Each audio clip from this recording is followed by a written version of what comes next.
pirates, gay pirates, gay pirates, gay pirates, gay pirates. So Our Flag Means Death is a historical sitcom centering around Stede Bonnet, an aristocrat who abandons his life of leisure to become a pirate on the high seas.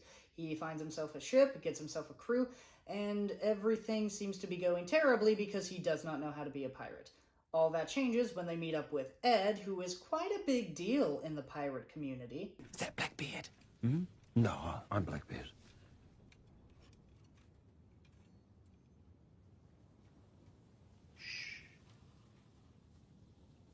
Yeah, that guy. So they decide to pal around together and go through swashbuckling adventures as Ed and Steve slowly fall in love. Gay Pirates. The show stars Rhys Darby as Stede Bonnet and Taika Waititi as Blackbeard. Taika also produces and often directs episodes of the show, but the creator is David Jenkins. Taika you may know from What We Do in the Shadows, and Jenkins' only other credit being a TBS sitcom called People of Earth about an alien abduction support group. And this is actually a very good pairing of both creatives' visions because they both delve into finding and accepting yourself through community. This show also does that, but heavily leans towards identity. If you could use one word to describe what this show is actually about, it is absolutely identity through and through. And with that, it asks two main questions. How do you find your true self in a world that asks the opposite of you? And is it too late to actually find that true self? And this is asked for a lot of characters, but mainly Stede throughout this 10-episode season, which does follow a 3-act structure. The first act being the first 3 episodes, as Stede tries to avoid mutiny by actually doing pirate things and accidentally causing the death of a British naval officer. And the other 2 episodes are following the consequences of that main action. And in those 2 episodes, Stede overcomes his guilt and tries to come into his own as the gentleman pirate, not fully embracing the pirate life, but embracing the parts of himself that make him unique. Instead of killing with weapons, he kills with kindness. Oh, right, so you're the gentleman pirate then. Well sussed! And through the shenanigans of those 3 episodes, they come across the attention of Blackbeard, whose introduction kicks off Act 2. See, Blackbeard decides to take Stede and his crew under his wing out of boredom and just pure curiosity because Stede is unlike anybody he's ever seen before because he's not a pirate and he's so used to being a pirate and he doesn't really want to do that anymore. You know how hard it is to find someone doing something original out here? It's impossible, man. And here you come with your library and your fancy quarters and your secret little closet full of frilly shirts and summer linens. Look at this, 2 chandeliers. That's overkill. An open fire on a wooden vessel, surrounded by bits of paper. You're a fucking lunatic and I like it. Who does want to still be a pirate is his first mate Izzy Hans, who still acts as the main antagonist of this series. See, Izzy worships Blackbeard, but not Ed the man. Blackbeard the myth, the legend, the pirate. And when he sees his captain softening up to this stranger who has no real redeeming qualities, he decides to do whatever means necessary to get his old captain back. And this is reflective of the main problem and obstacle of the show. Everyone in the real world sees Stede as this corrupting force or problem. Simply because he is different, he ruins everything around him. And even Stede himself considers him that sometimes.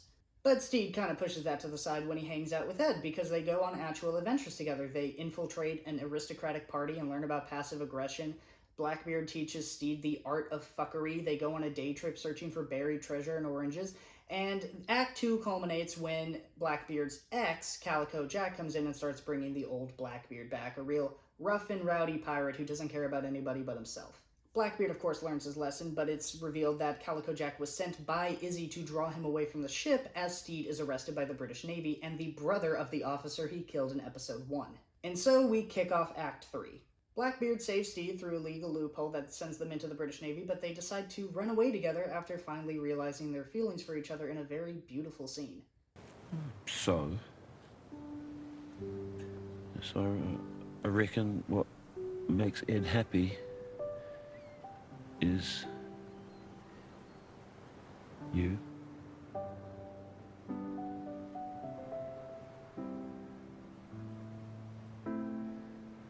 Well, that's...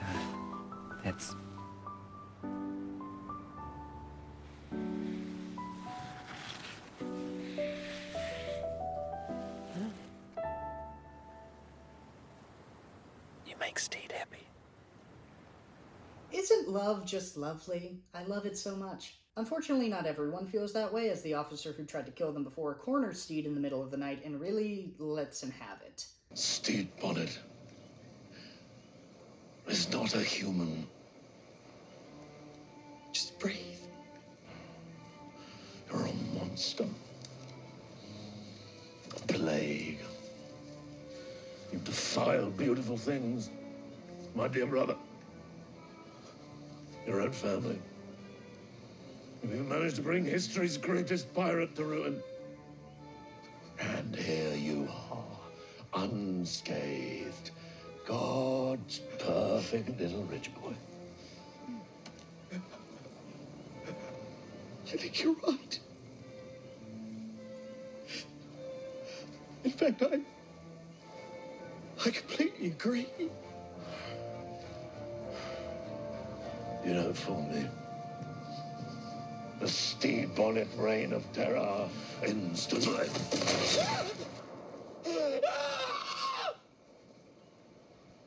And with that traumatic revelation, Steed goes home and abandons Ed because he feels like he is better where he is meant to be, even though he is unhappy and feels that he will ruin Ed by pursuing his happiness. But it gets even worse because when he gets there, it turns out his wife and family were much better off without him. No one is having a good time. His wife doesn't want him there. He doesn't seem to be happy, even though it was his decision. And Blackbeard has had a full breakdown, reverting back to the brutal, dark pirate captain that Izzy adored. But after his wife tries to kill him in the night, Steed realizes that he is indeed in love with Ed and decides to go back, faking his death and returning to the Revenge. Only problem is Ed has marooned the crew in an attempt to remove any trace of Steed, even though deep down he is heartbroken. And so we have the final image of Steed alone in a dinghy, ready to take on the world and save his friends. A stark comparison to the beginning of the season where Steed had all the commodities in the world and didn't really know what he was doing.